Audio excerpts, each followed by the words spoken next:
The story I'm going to tell you today, I have no slides.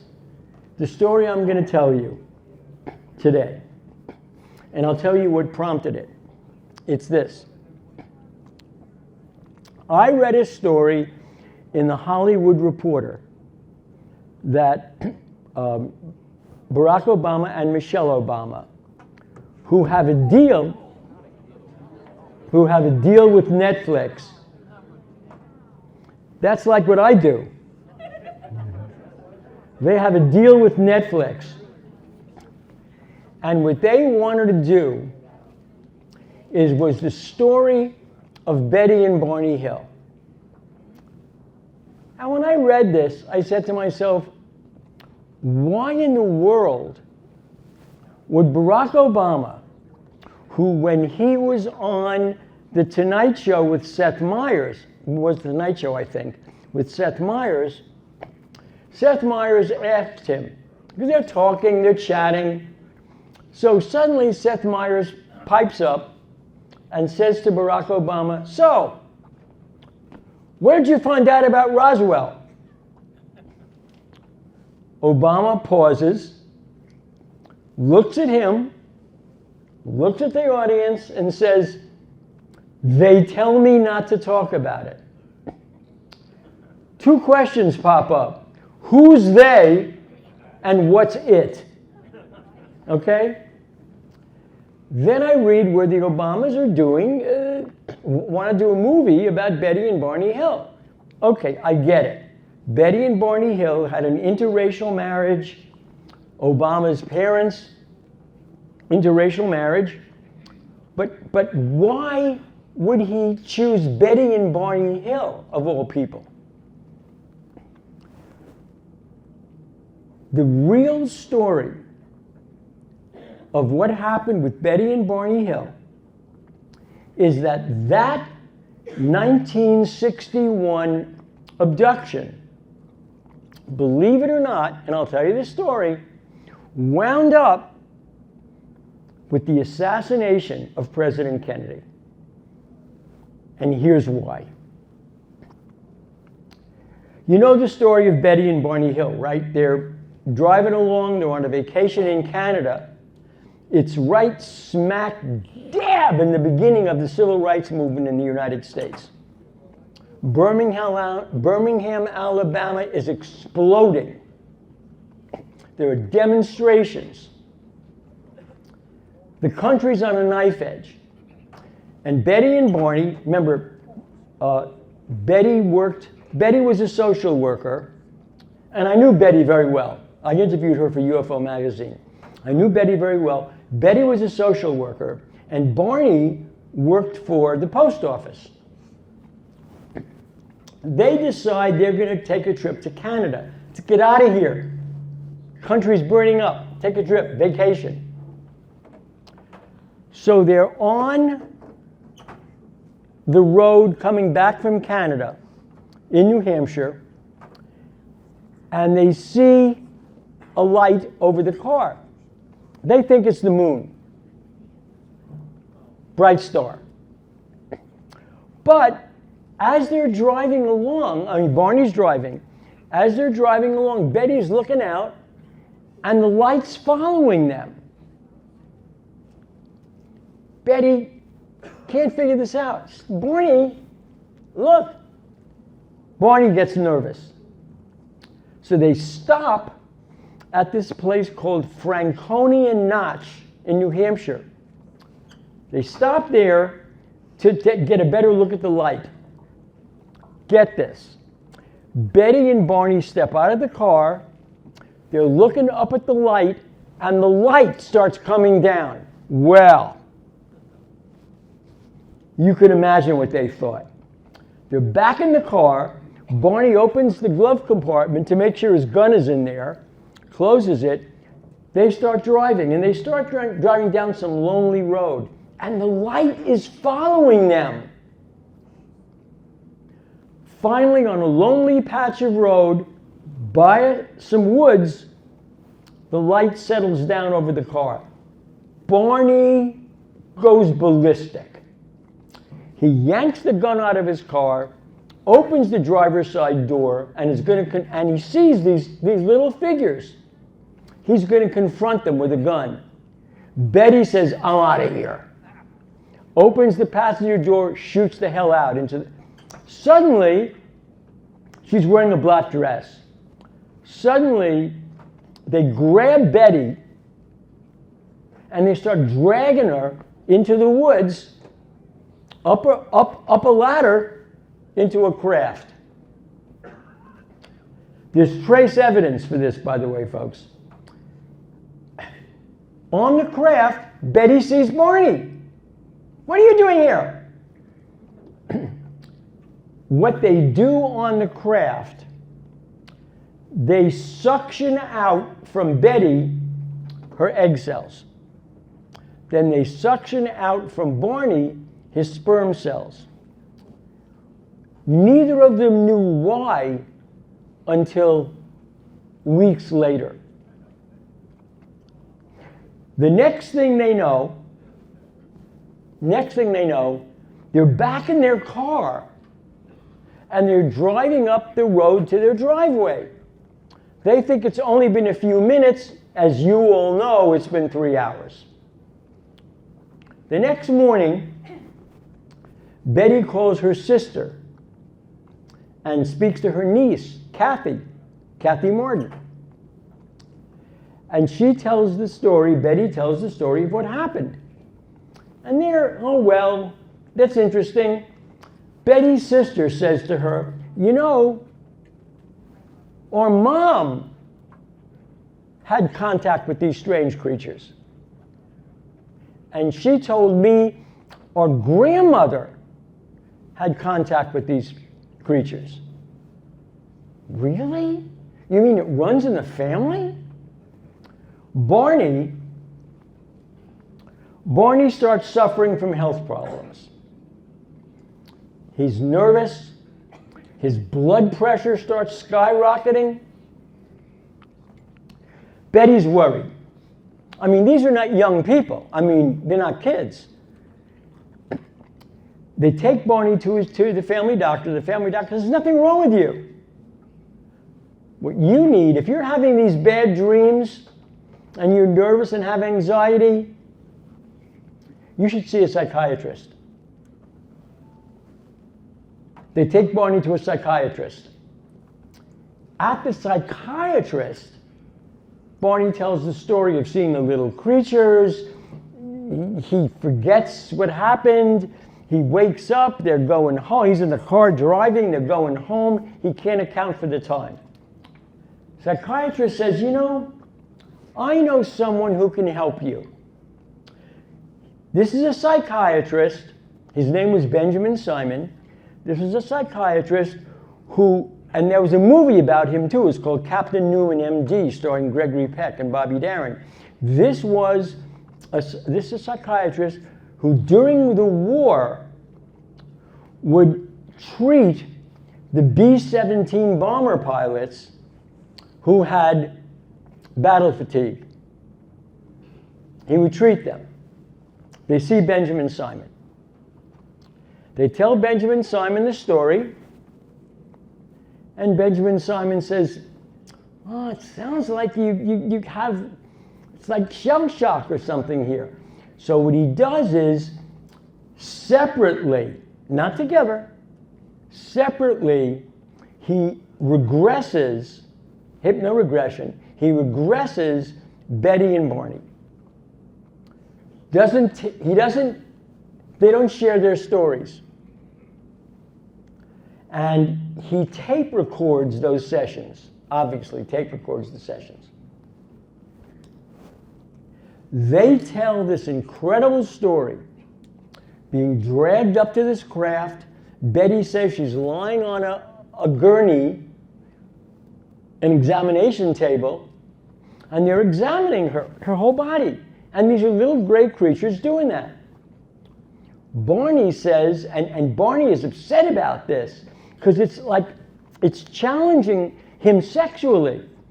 Barney says, "They put something over my, and they sucked, and it hurts." when Benjamin Simon hears these little gray people and a craft in the woods, it's all tape recorded. So he asks his transcriber, he says, write this down and don't share it. When she hears those tapes, she goes crazy. She says, what? A flying saucer? Little gray creatures in the flying saucer and they took you? What she does is when she finishes typing up the transcript, because she types it, she gives it to a reporter friend who works for the Boston Traveler magazine. He freaks out. He says, this story's worth $1 million. He sells it to the newspapers in Boston. The next thing you know, Betty and Barney Hill are the poster children on the cover of Look magazine in early 1962.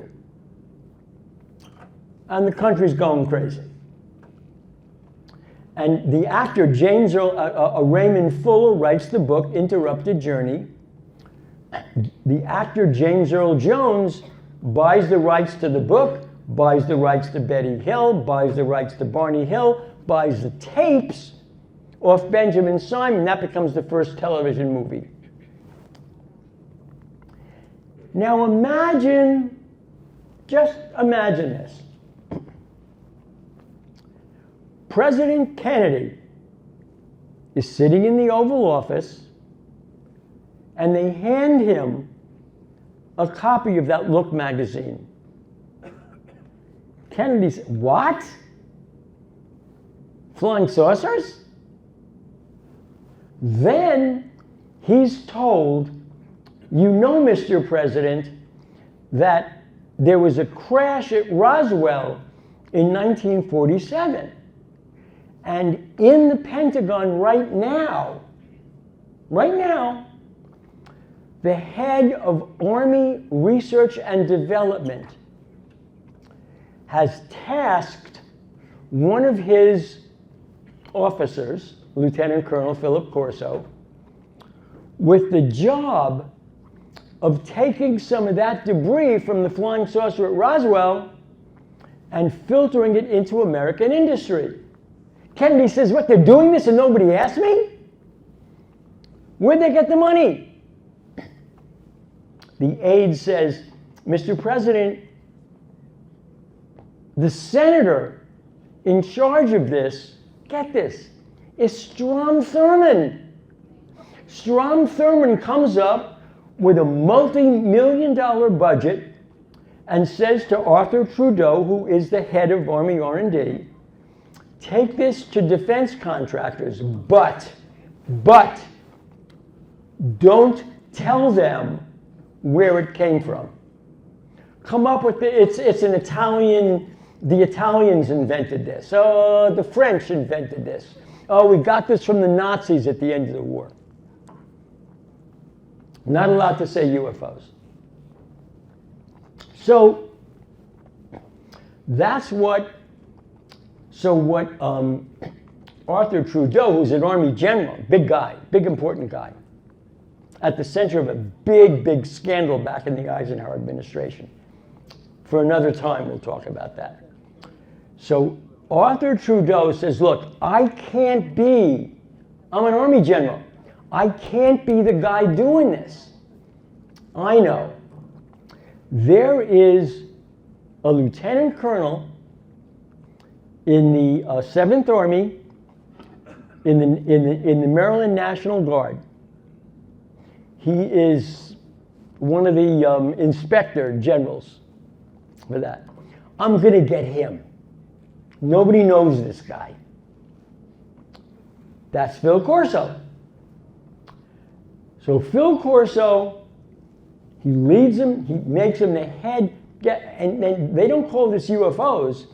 This is the Foreign Technology Desk at Army R&D. the Foreign Technology Desk. And the story is, these are things we got at the end of World War II. It's not from a UFO. So Corso takes some of this debris, a circuit board, a laser cutting tool, a vest, a metallic vest, takes all this. Now, Corso had another history with UFOs.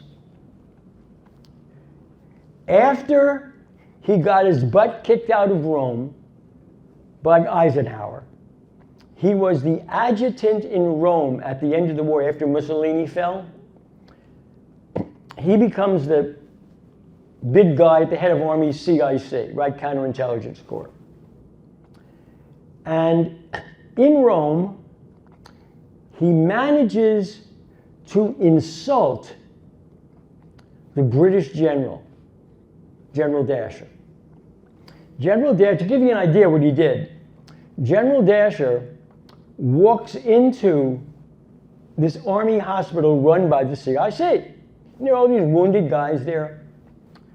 And he sees an African-American soldier on the bunk, on the examining table, the bed, next to a white soldier.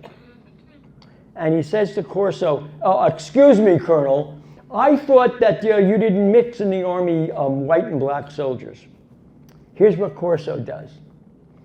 He walks over to the black soldier and he says to the general, "You see that? He's bleeding through his bandages. You see the blood?" "Yes, I do, Colonel. Yes, I do." Walks over to the white soldier. Says, "You see them bleeding through the bandages?" "Yes, I do." "Look, it's the same color." Well, the British general is so furious, he goes to Eisenhower, General Eisenhower, and says, "I want this guy out of Rome."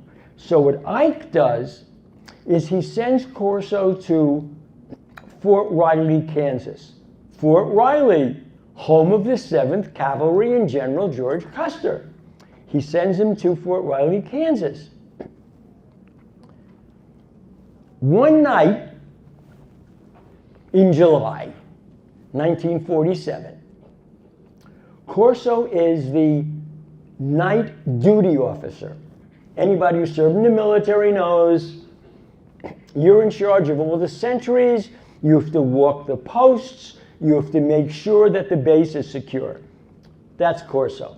He's doing his rounds, walking the post, goes to the old veterinary hangar. 7th Cavalry was a cavalry. Goes to the veterinary, goes to the stables. They're not stables anymore. It's a storage facility. And he sees an army sergeant there who, he was on the base bowling team. Corso was a big bowler. So he was on the base bowling team. And this sergeant, Brownie, was on the bowling team. He goes, "Brownie, why is this place locked? What's going on here?" Sergeant says, "Colonel, we just had a shipment of stuff from New Mexico, from Roswell, New Mexico, and it's in here, and I can't let anybody in. It's secret." And Corso says, "Brownie, you can let me in." He goes, "Shh, don't tell anybody." Opens the door, walks inside. What does he see? There, in a coffin, in liquid, is a gray alien. He looks down. He doesn't know what he's seeing. But he told me the scariest part of that creature was it looked human. But I knew that it wasn't. So Corso's had this experience. Years later, he's at Red Canyon, which is the Army's version of White Sands. It's testing missiles.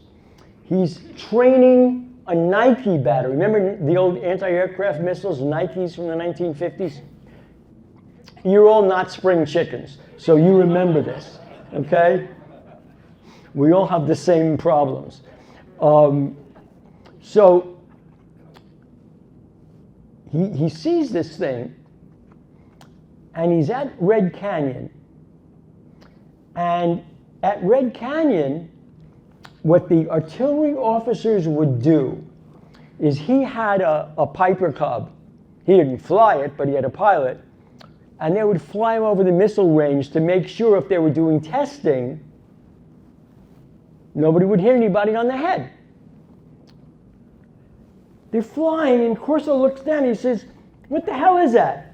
It's a shape, looked like a cross between an armored car and a plane. It's on the ground.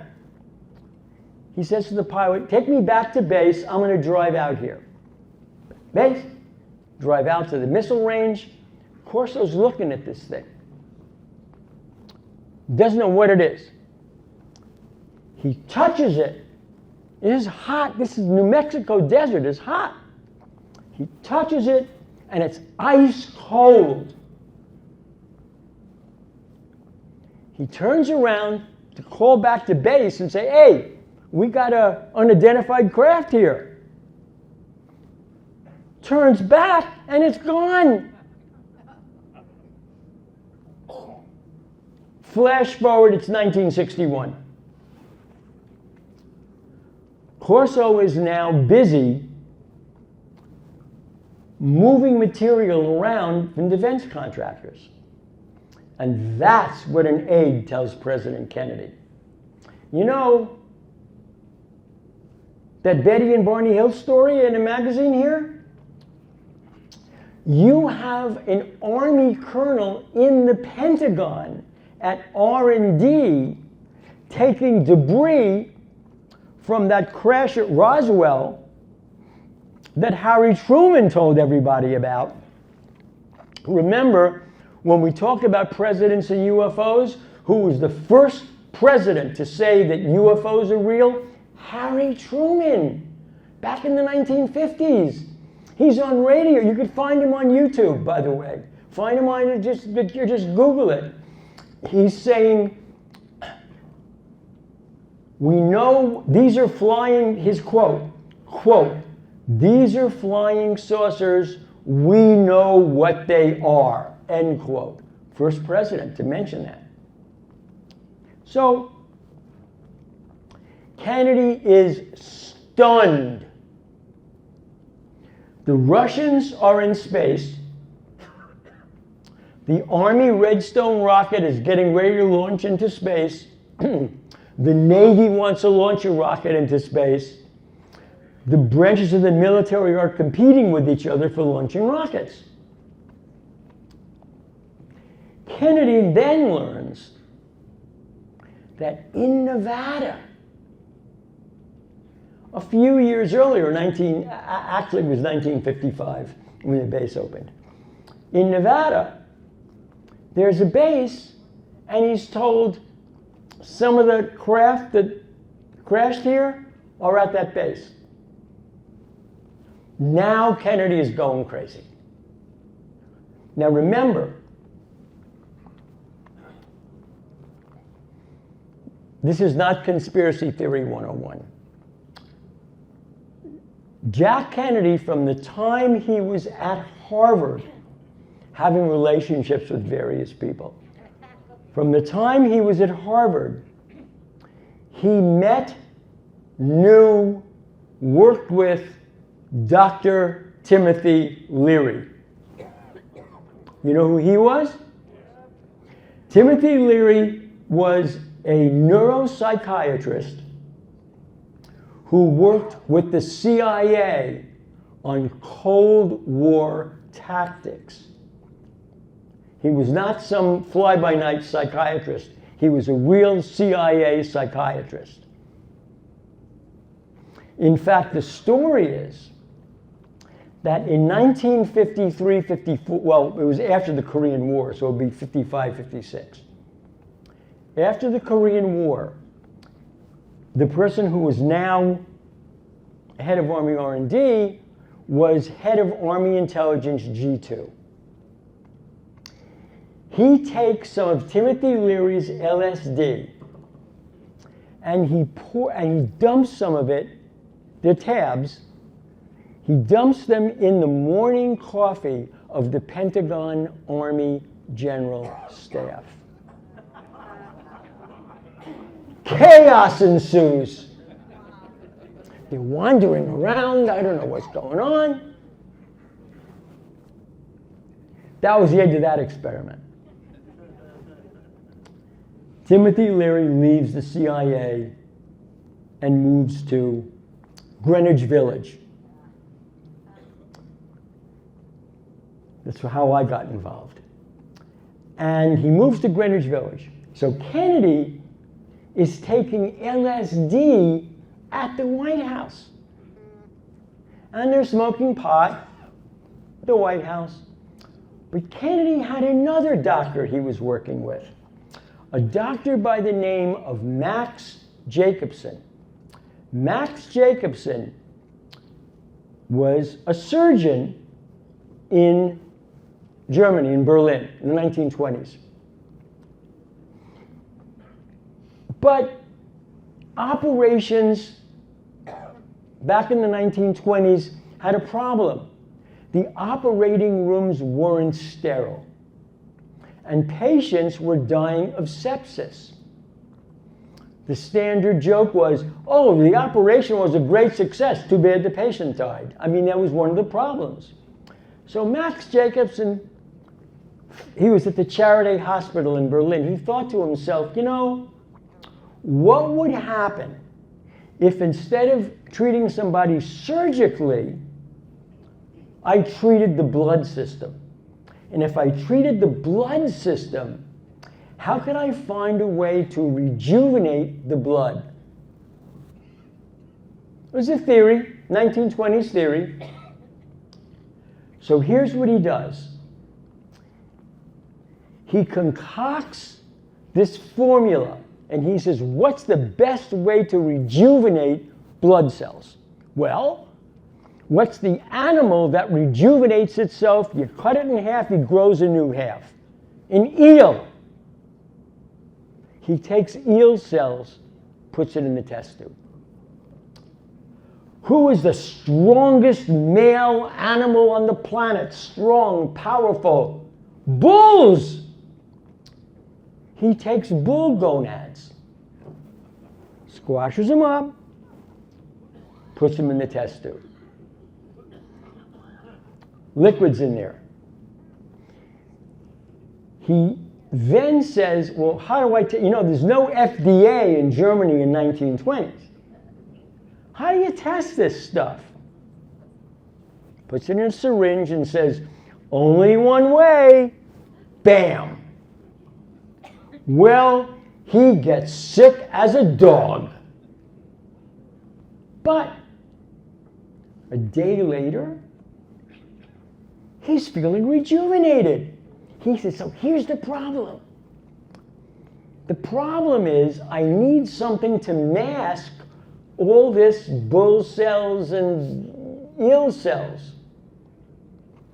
In Germany, at the end of World War I, and in Japan at the end of World War I, scientists were experimenting with the drug that we now call methamphetamine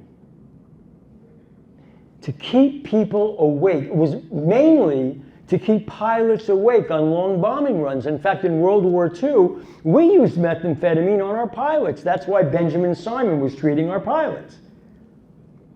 It keeps you awake. He puts methamphetamine in the test tube, injects himself again. Whoa! He's high as a kite. And guess what happens? It only takes one injection, and you're hooked. He's hooked. Now he begins to advertise his pick-me-up injection. He calls it a vitamin injection. He puts vitamin B in there, vitamin E in there, all the vitamins you could, vitamin D, puts it all in there. And he's calling it a vitamin concoction. And artists begin to visit him to get that injection. He becomes very popular.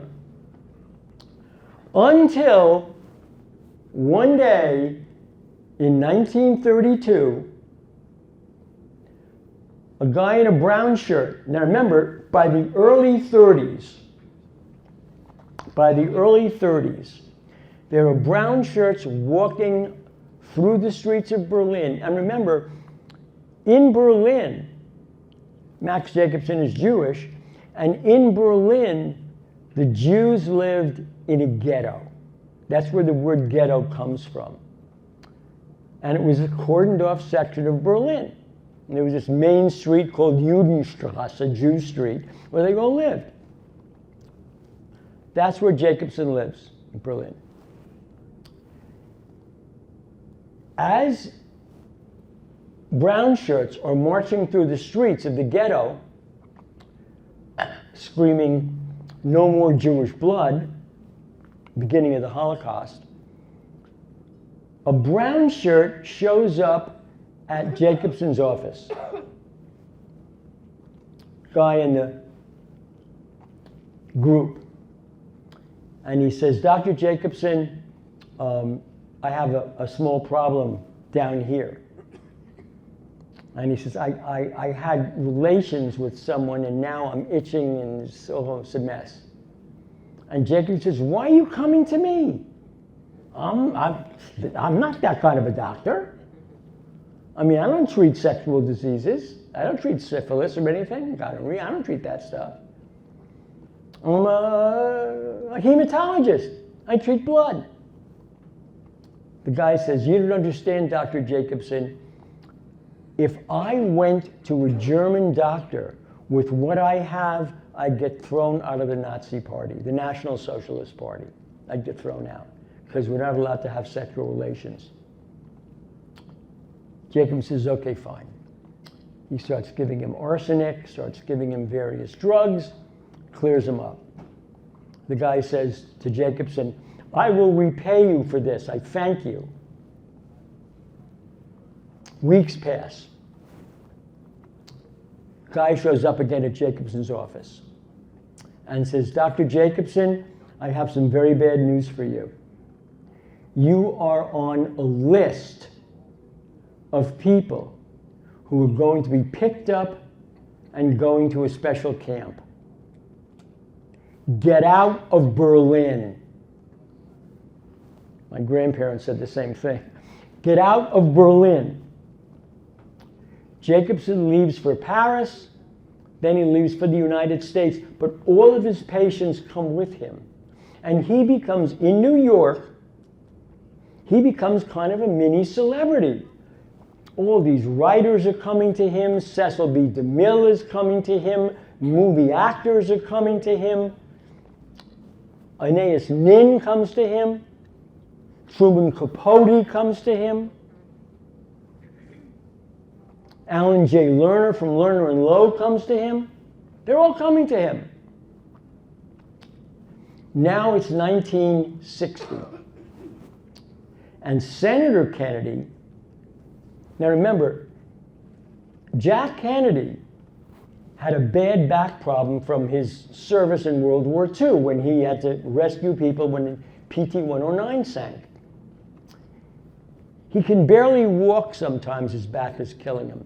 He goes to Canada, plants a tree, and he also has Addison's disease. There was no cure for Addison's disease in the 1960s. So he's a sick guy. Now he's running for office against Richard Nixon, and he loses his voice. And the first debate is coming up. And Richard Nixon is ahead in the polls. Remember, Nixon was, all the people calling him Tricky Dick, Tricky Dick. The fact is he was a very popular vice president for General Eisenhower. So Kennedy has no voice. But his roommate friend at Harvard, the name is Chuck Spaulding. Remember those pink balls? Chuck Spaulding. Chuck Spaulding says to Kennedy, "I know somebody who can fix you up. There's this doctor in New York. Come with me. I'll take you to this guy. He'll bring your voice back. He's really a good doctor. Takes him to Jacobson's office. Kennedy sees all these famous writers, Truman Capote, all these famous writers, playwrights, actors. What's going on here? Eddie Fisher, the singer Eddie Fisher. Jacobson says, he clears the office out. He says, I give you injection. I fix your voice. Remember, this guy Jacobson speaks with a thick German accent. Yeah, he fixes your voice. So he injects Kennedy right in his voice box. Suddenly, Kennedy's voice comes back. He's jumping up and down. I feel fabulous. What's in this thing? Oh, Senator, it's vitamins. Kennedy's hooked. Remember, Nixon's ahead in the polls. That first debate, Nixon is won. He has a virus. His knee is hurting. He's not wearing makeup. Kennedy tricks him. Kennedy was wearing makeup. He said to Nixon he wouldn't wear makeup.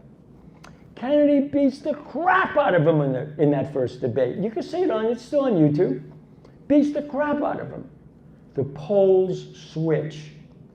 Kennedy never lost points. Becomes the president. So here's a guy sitting in the White House, addicted to methamphetamines, taking LSD, finding out his own army is testing debris from the crash of a UFO at Roswell while he's staring at Look magazine of these two people abducted by a UFO. Kennedy goes bonkers. Seriously. He starts writing to these armed services saying, hey, I want all your secrets on UFOs. Please. You think the military is going to give Kennedy the secrets of UFOs? They get very mad. Now it's 1962. And Kennedy's fighting with the heads of the armed services about this. It's 62. Kennedy's learned about Area 51. He's on drugs. And he's having a relationship with Marilyn Monroe. Remember what Marilyn Monroe said. Here's Marilyn Monroe. We remember her from the movies, right? We remember her from Gentlemen Prefer Blondes and all the Prince and the Showgirl. We remember him from that. Remember her from that. But Marilyn had a deep problem. When she was a 14-year-old foster child, her uncle, the uncle, quote-unquote uncle, raped her. So she's been sexually assaulted, raped as a teenager. She's in deep trouble. She becomes a drunk. In fact, she drinks everything she can find. But she's still making movies, and she's having an affair with the president.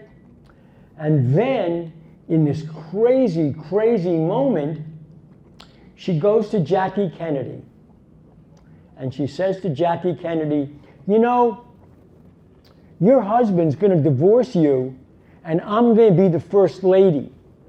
And Jackie Kennedy, knowing about the Kennedy family, says to Marilyn Monroe, good luck. You can be the first lady. You can deal with him. Jackie Kennedy, by the way, after she lost that baby, remember Kennedy said we're starting a new administration and a new baby? Well, she lost that baby. John and Caroline had already been born. And she's sitting at the Florida White House in Palm Beach with this monster headache. She will not leave the couch. She will not go to the White House. She's sitting there. I'm not going to leave this place. I'm in mourning. Kennedy says to Max Jacobson, I'm going to fly you down to Florida. in Air Force One, you're going to give my wife one of those injections.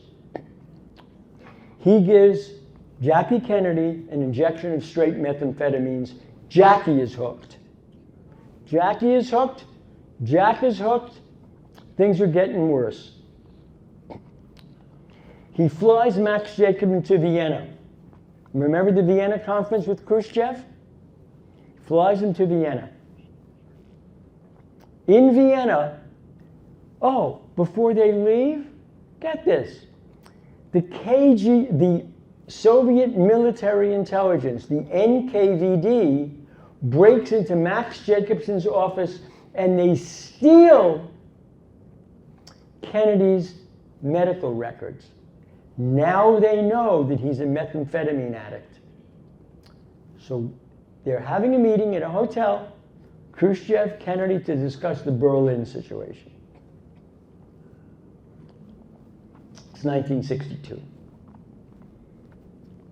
And Khrushchev figures, I'll bet you that Kennedy's waiting for me with a shot of that methamphetamine stuff from this guy Feelgood. Remember, Feelgood in Vienna was turned by the NKVD to spy on the Nazis. Hoover knows about that. Hoover, in fact, in the FBI records, there's a write-up on Max Jacobson from the FBI. So Hoover knows about that. So Hoover knows that a Soviet NKVD fellow traveler is in the White House treating the President of the United States with methamphetamines. Talk about a problem. In a moment of wild sexual frenzy. Now remember, we'll get to Marilyn Monroe in a second, but in a moment of wild sexual frenzy, Kennedy, in pillow talk, says to Marilyn Monroe, get this, we have a base in Nevada. Things that fell from outer space are at that base, and there were little men at that base. Marilyn she goes bonkers. Now remember, Marilyn, divorced from Joe DiMaggio, divorced from Arthur Miller, thinking Kennedy is finally her man. Now she learns what Kennedy told her. After she tells Jackie Kennedy that Kennedy's going to divorce her and marry Marilyn, Joe Kennedy Sr. hits the roof. You're going to ruin my Kennedy legend? He says, Marilyn has got to go. He says to Kennedy, you can't do this. You can't deal with her. Jack Kennedy dumps her. Who picks her up next? Bobby Kennedy, the Attorney General. And they have an affair. By the way, after Bobby Kennedy was shot, you know who pulled the plug on Bobby Kennedy? It wasn't Ethel. It was Jackie, because they were having an affair. Love to meet Bobby Kennedy Jr. in person, that SOB. They tell him the truth about his father. So Bobby Kennedy is sleeping with Marilyn. Joe Kennedy, again, steam is coming out of his ears. He says, get rid of Marilyn Monroe now. So Bobby dumps her. An angry Marilyn Monroe, now get this, she's an alcoholic, flat out alcoholic. Her movies start failing. Now she's in a movie with Dean Martin called, I'm going to tell you the movie in a second, Something's Gotta Give. The plot's simple, right? It's the movie Overboard with Goldie Hawn, same thing. Guy thinks his wife has died, remarries, suddenly the wife comes back. Now what do? Right? Okay. She shows up so drunk on the set that Paramount fires her. Dean Martin goes to the head of Paramount. Remember, this is Dean Martin. This is the Rat Pack. Dean Martin goes to, and remember, he'd started his own motion picture career by the 60s after he split with Jerry Lewis in the 1950s.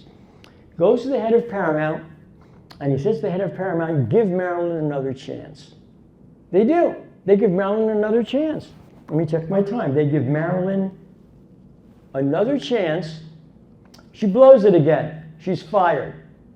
In a fit of absolute rage, she dials the Justice Department to call Bobby Kennedy. Doesn't get him, but gets one of the assistants. And she leaves a message, boy, I know about what your brother's been doing. I know what he told me about that little base in Nevada where they have these things from space and the little men walking around there that came from space. J. Edgar Hoover is tapping the phone. He hears this. Goes to Dulles at the CIA and says, look at this, what's going on? Marilyn had to go. She knows the truth now. So, since Marilyn was also a patient of Dr. Feelgood, and anybody who knows the least bit about methamphetamine knows that methamphetamine and sedatives like Nambutal don't mix. You're talking death. And Marilyn was an alcoholic. She drank every day, every minute of the day. Alcohol and methamphetamine, they don't mix. In fact, when Kennedy was first visiting Max Jacobson says, do you drink? He says to Kennedy. Kennedy says, yeah, I'm a politician, I'm a senator, I drink. He says, stop drinking. Can't drink with what I'm giving you. So Marilyn, Joe Kennedy says, Marilyn's got to go. Who's going to be the person to mind Marilyn? Peter Lawford in the Kennedy family, right? He goes to her house, makes sure she has all the drugs for Max Jacobson, makes sure she takes her sedatives, takes her Nambutal, provides her with as much liquor as she can consume before her nap, drinks a lot, takes the Nambutal, takes her shot of 40 milligrams of methamphetamine. She lapses into a coma. Her maid says, gee, shouldn't we wake her up? It's been hours. Peter Lawford says, let her sleep. She's tired. She's dead in a few hours. Now, but the CIA still has a problem. Because Kennedy is talking about UFOs to all the military and is saying now, he says to the heads of his military, look, we don't want the Soviets shooting down our spacecraft. So, here's what I want you to do. Take all your UFO secrets and give them to the Soviets. The heads of the military go bonkers. Here's what's also going on in Vietnam. One of the things that Colonel Corso did after he left the Army was he worked for the Senate Judiciary Committee under Senator Jim Eastland. Senator Eastland made Corso, working for the Senate now, not the Army, working for the Senate, the head of internal security for the Senate. Corso testifies as an intelligence officer. And I have a copy of this testimony. This is real Senate testimony. It's on a Rexograph machine. For those of you plunking along in your 70s, you know exactly what a Rexograph machine is. And you know what happens to a Rexograph copy after a few years. It's faded, purple faded. But there it is, and in it, Corso is talking about how, get this, United States intelligence officers from the CIA are laundering money for the Southeast Asian drug traffickers. What? The CIA is laundering money for drug traffickers through through banks in Mexico City. So, I mean, Kennedy wants to pull, he's furious. The Diem regime is a drug machine. Madame New is basically dealing drugs. Kennedy writes an executive order. I am pulling all the American, this is now 1963, I am pulling all the American advisors out of Vietnam. Well, you can imagine the CIA. He's blabbing UFO secrets to Marilyn Monroe. He's high on LSD. In New York, when Kennedy comes to New York, he's having assignations with call girls around Columbus Circle. Can you imagine if the Russians had an agent there picking up Kennedy? The Secret Service is now beside themselves. We got to get rid of this doctor, and geez, we got to get rid of this president. So the CIA goes to Lyndon Johnson. Now remember, Lyndon Johnson is not the cleanest shirt in the closet, not the cleanest shirt in the drawer. Remember this, for those of you near my age, if you remember that scandal in the Senate it was Bobby Baker and Billy Solestes. Johnson is up to his ears in corruption. CIA makes a deal. CIA says to President Johnson, Vice President Johnson, Mr. Vice President, two choices. You can go to jail and not collect your $200, or you can go to the White House and be president. Johnson says, what do I have to do? And they say, well, the presidency is going to be vacant. And what we need you to do is close down that investigation. That's exactly what he does. A year later, it's now 1964, Kennedy had this mistress from his days at Harvard, his days with Dr. Feelgood, his days with Dr. Timothy Leary. Her name was Mary Pinchot Meyer. And in October 1964, she gets gunned down on the streets of Georgetown, by the Georgetown canals. Her ex-husband, CIA agent Cord Meyer, says to the world, when I ask him, gee, who shot your wife? You know what he says? You know what the CIA agent says in public? He says those same bastards that shot Jack Kennedy. There's your admission. It was the CIA. So Kennedy says that. So Hordmeyer says that. Everything had to be covered up. And so it was this constellation of things centered around a UFO abduction of Betty and Barney Hill, mixed with Kennedy's taking LSD from Dr. Timothy Leary, and as Columbo would say, one more thing. Mary Pinchot Meyer's sister was married to Benjamin Bradley of the Washington Post. His first wife. His first wife. Tony Bradley.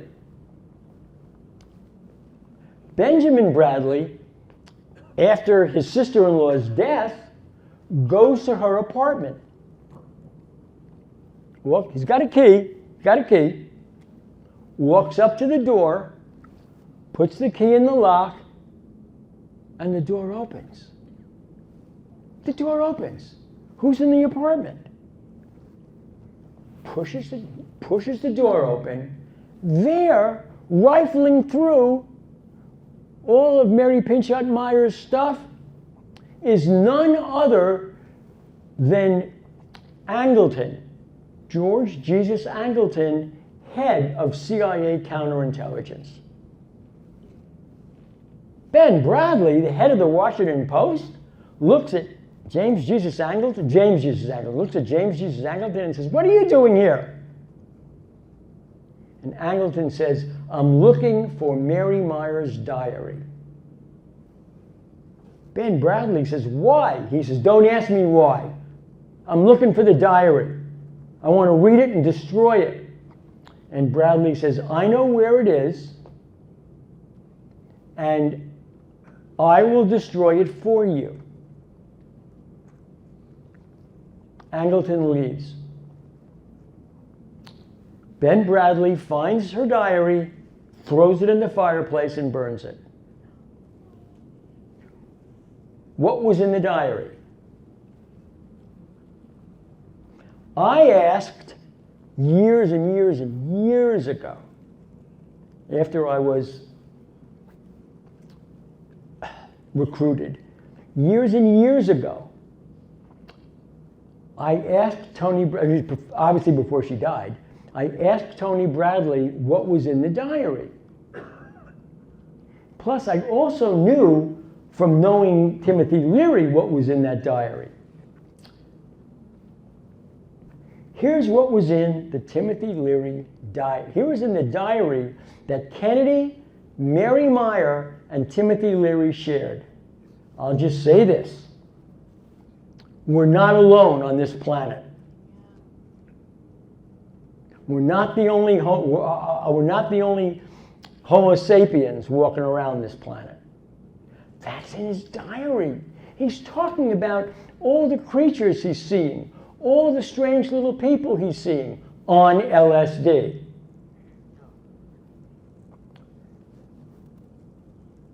It's a mind-bending diary. Ben Bradley burned it. Gone. So here's a story of how UFOs, how the abduction of Betty and Barney Hill set a whole series of events in motion with a very vulnerable president. He's on drugs, he's totally vulnerable. With a totally vulnerable president who's become so compromised, so exercised over extraterrestrials visiting our planet and abducting human beings. And by the way, the codicil to the Betty and Barney Hill story is years later, Betty Hill discovers her grandmother had been abducted, her mother had been abducted, Kathy Martin, her niece, tells us all the family members in Betty Hill's family that were abducted. In other words, this was not a random event.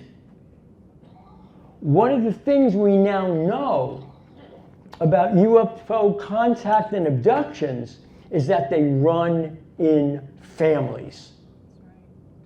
They run in families. I just did an episode for Ancient Aliens last week. And one of the questions in that episode's coming up this fall. One of the questions is, why do UFO abductions run in families? Answer. Those who are chosen to be abducted, not by random, but by deliberation, those folks actually have abduction stories in their family. And one theory is that, look, you all know this planet's in a lot of trouble, right? Oceans are rising, the moon is leaving its orbit, the top of the atmosphere is drifting off into space. It can't get much worse. The soil on this planet, there's a Dr. Zachary Bush talking about this. The soil on this planet has been so destroyed by insecticides, Roundup, DDT, you name it, that by the 2070s, we won't be around, but by my grandchildren will, by the 2070s, we won't be able to grow anything. What are we going to eat? Start harvesting seaweed, folks, because that's what this planet's going to be like by the end of the century when my grandchildren are still alive and my great-grandchild. So that's what's going to happen.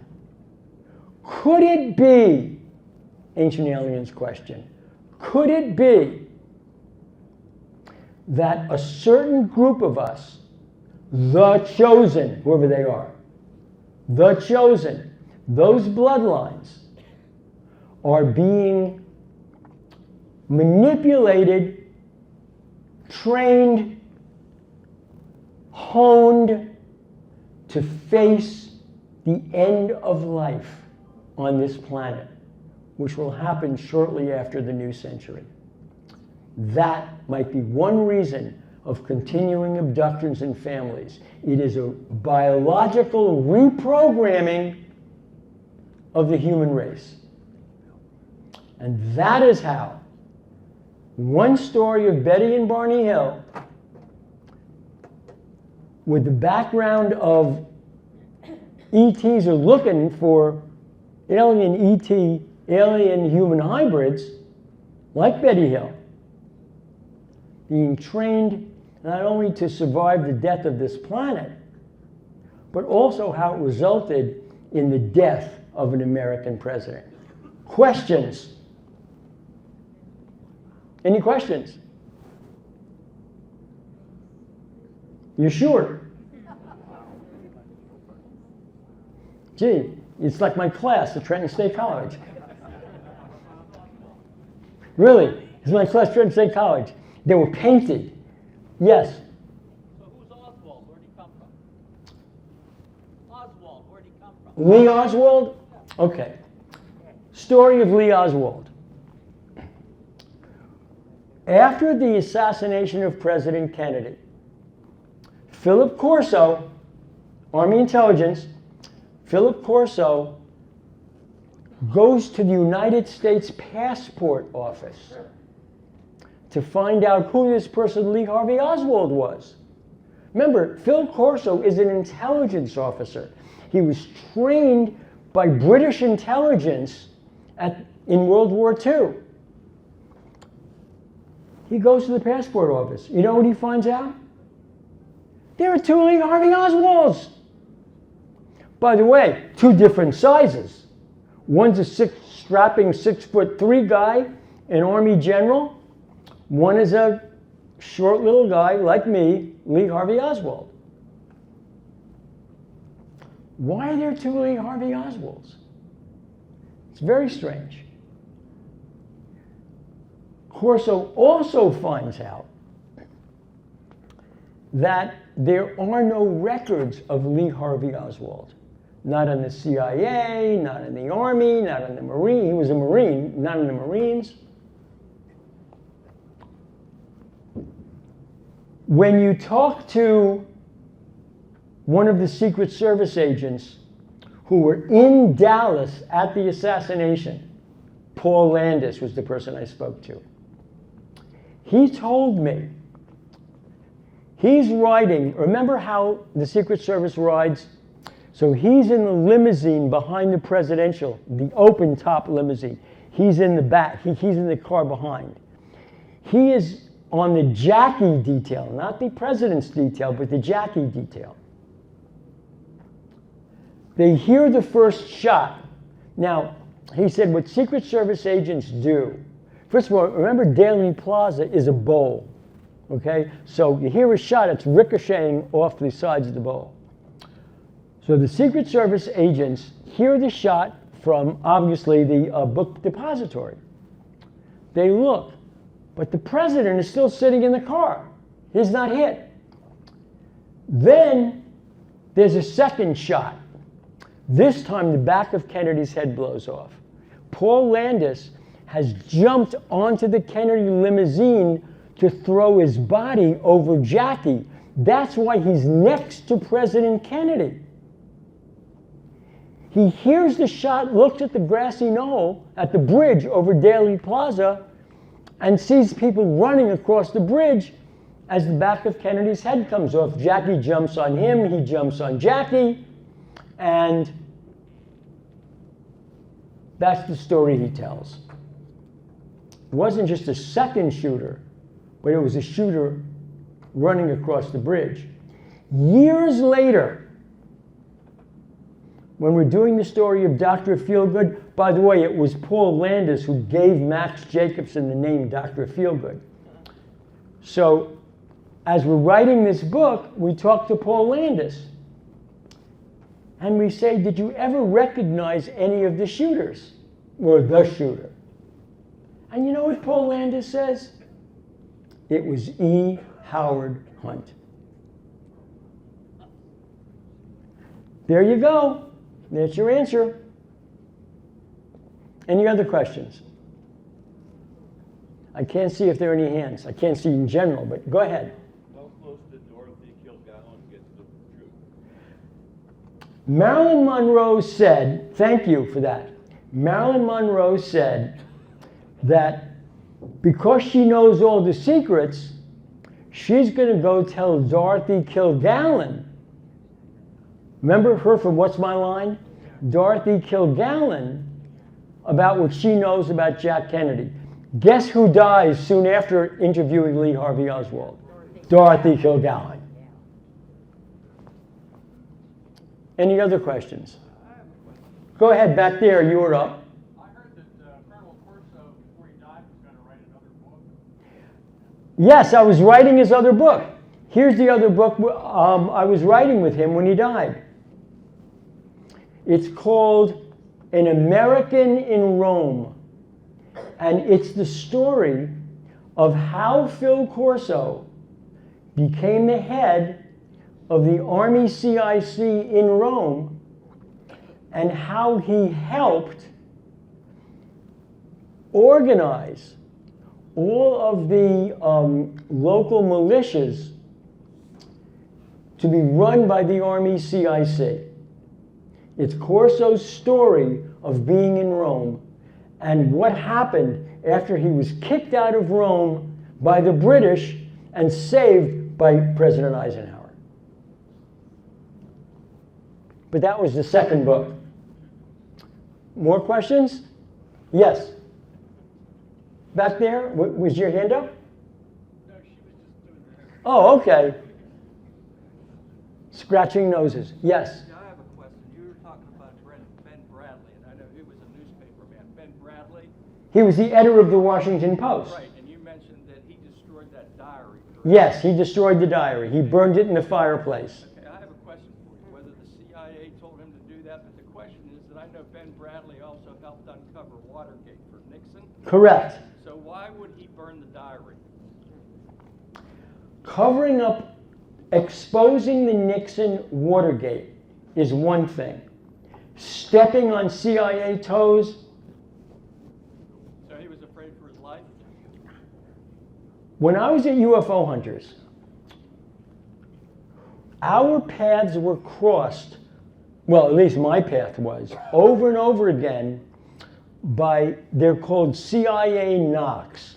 A knock is non-official cover officer. And after we did the episode in Dulce, New Mexico, the hybridization, remember that episode? For those of you who watched the show, it was a show in which the tribal police, the Hickory Apache tribal police on the Dulce Reservation, said they were seeing animals, strange animals. Fox. One guy said there was a fox running down the mesa and the fox had a rabbit head. How does a fox get a rabbit head? Turns out, what was going on in the Archuleta Mesa on the Hickory Apache Reservation in New Mexico was interspecies genetic hybridization.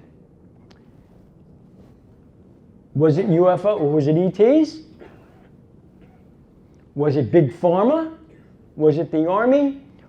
All we know is this, that a New Mexico State Police officer by the name of Sergeant Valdez, right? Greg Valdez. I think that's his first name, Greg. Gabe Valdez. Thank you. Gabe Valdez. Driving along in his state police trooper car, and he sees a black helicopter, unmarked, hovering over a cow lying on its side on the road. What's that all about? So what Valdez does, flips on his light bar, hits the siren, helicopter takes off, gets out of there. Now Valdez is looking at the cow lying on the ground. It's pregnant. Calls the veterinarian on the reservation. This is on the Indian reservation. Calls the veterinarian, comes out. They do a cesarean on the cow. You can find what they saw, because he took a photo of it. You could find what they saw on Google. It's there.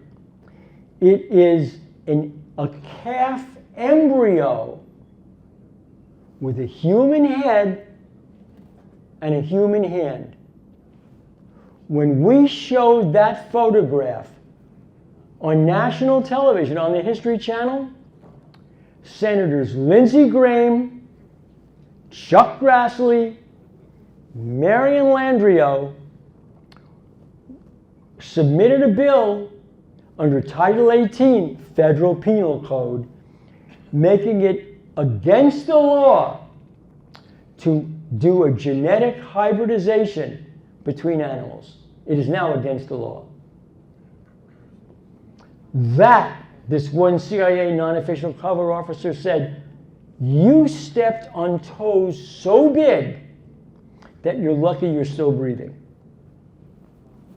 From the CIA. Any other questions? Yes? There have been stories that the mob was involved in the assassination of John Kennedy. That the what? The mob, the mafia. Oh yeah, because what happened was the CIA doesn't do its own dirty work. And why would the mob be angry at President Kennedy? Why would they be encouraged to perform the assassination? Here's why. Remember, Joe Kennedy Sr., during Prohibition, was in a partnership, a three-way partnership with Edgar Bronfman. Remember the big liquor guy in Canada, right? The Bronfmans. And Meyer Lansky, right? Mob Meyer Lansky. What they were doing is running liquor. In fact, there's a movie about this. It's called Once Upon a Time in America. And they're running liquor into New York Harbor. Joe Kennedy was working with the mob. That's exactly the story. So that's why when Joe Kennedy promised the mob that Jack Kennedy would be good to them, whatever that means. But Bobby Kennedy wasn't.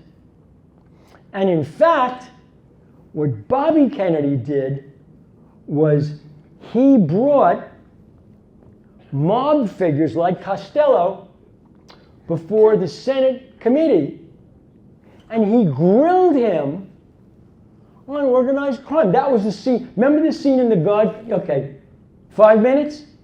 10. Remember the scene in The Godfather when Michael Corleone gets Frankie Five Fingers' brother to sit in the Senate testimony room, and when Frankie Five Fingers, Frank D'Angelo, Frankie Five Fingers is going to testify about Michael Corleone and the Corleone family, he sees his brother, and his brother is staring at him. In the mob, it's called omerta. It means silence. So that's why Frankie Five Fingers shuts up.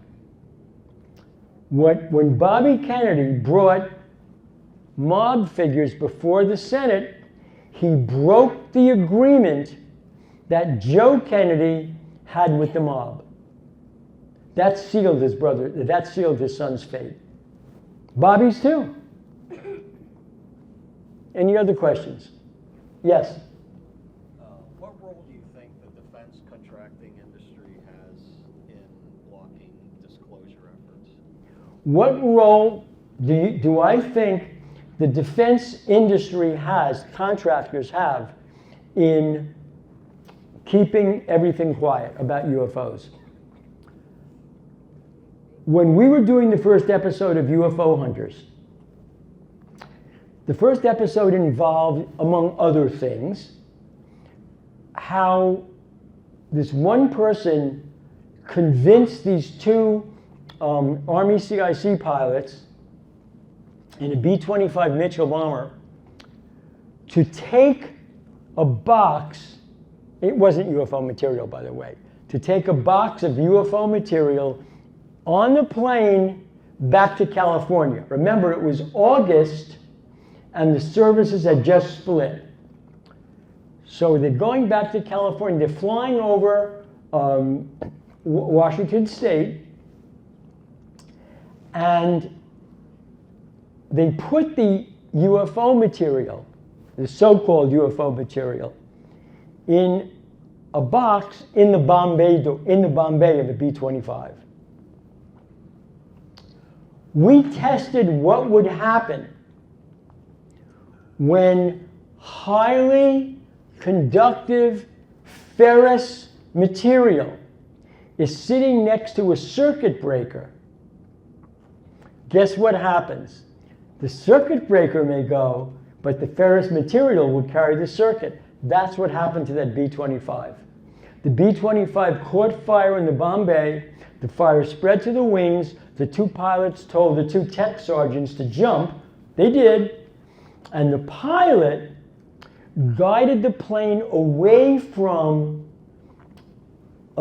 housing areas in Washington, north of Seattle, and crashed it in the woods. So we're covering this episode, and we say, gee, we should film inside a B-25. So whom do you call for a B-25? Boeing! We call Boeing. And we say, can we come film inside a B-25 on your airfield?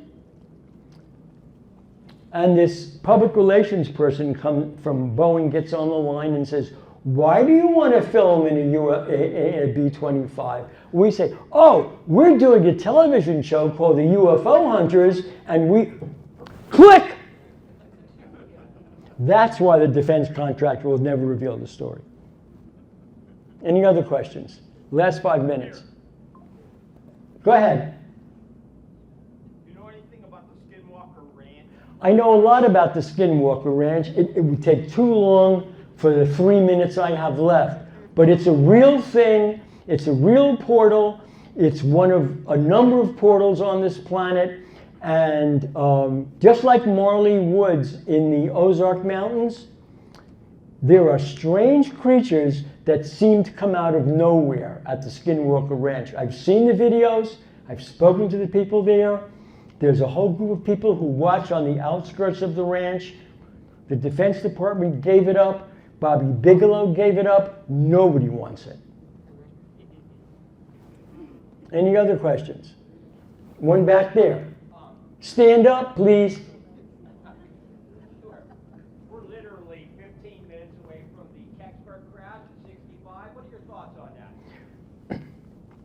different opinions.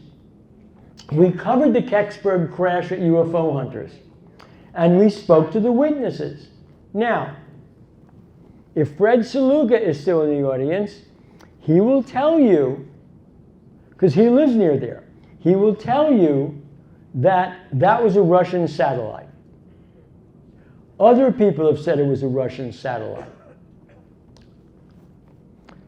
A corollary story to the Kecksburg crash took place in Needles, California, when a very similar device fell out of the sky. It didn't fall, it didn't crash.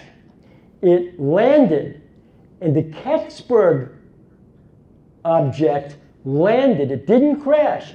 It made an S curve as it went down. So it was guided. Same thing happened in Needles, California. Guided, landed in the Colorado River. A phalanx, a formation of Army helicopters flies over, sky crane comes over, picks the device up and brings it away. Where? Area 51, China Lake, we don't know, but it's very similar. So, and both objects were glowing blue. So it's either a fallen satellite or a test device from a weapons testing center. More questions? Yes? Wasn't there strange markings on the one at Kecksburg? There were strange markings on it, yes. We don't know what the markings were. There were people who saw it lying in the dish at Kecksburg, saw the strange markings. One person, I forget his name, Billy Buell? Billy Bush. Yes, Billy Bush. He said to me that he actually walked up, he was one of the first, walks up to the object. To this day, if he's still alive, he had radiation poisoning. All kinds of cancers, he told me, from radiation. Any other questions? I turn it back over to our host, John Ventry. Thank you. Okay, perfect timing, Bill. Thank you. All right.